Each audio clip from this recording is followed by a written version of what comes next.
Arriva il rinnovo del suo mandato, segno evidentemente di un lavoro ben fatto nel territorio. Sì, sicuramente questo è l'inizio del mio terzo mandato. Io sono delegato dal 2017, voluta dal ex presidente regionale Sergio D'Antoni e adesso riconfermata dal nuovo presidente regionale Enzo Falzone, catanese.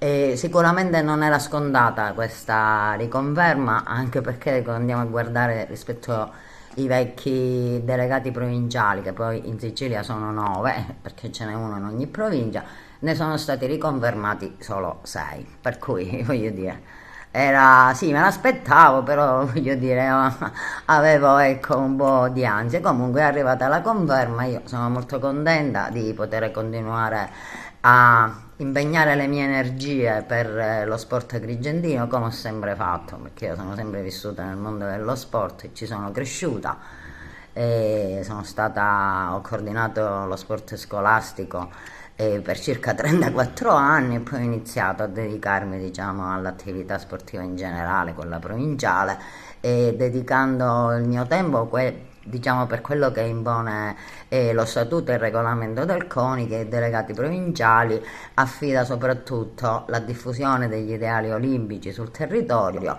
e il raccordo tra le società sportive, le federazioni e gli enti locali.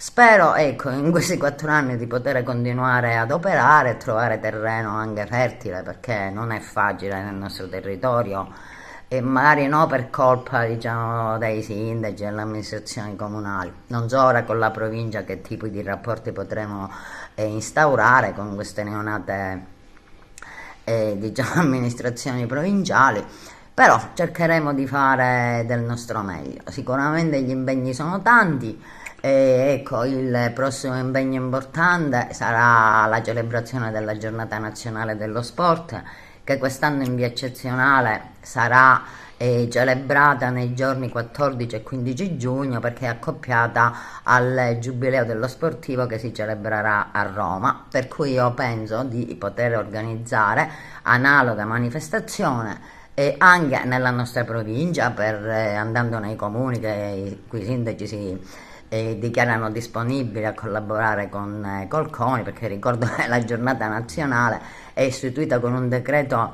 del Consiglio dei Ministri e impone praticamente che ogni anno venga celebrata la giornata dello sport nazionale, da non confondere con quello europeo che poi si celebra a settembre, perché è lo sport italiano che va celebrato e si fa sempre la prima domenica di giugno. Come ho detto, quest'anno in via eccezionale c'è questo differimento, ma spero di poter organizzare le cose al meglio.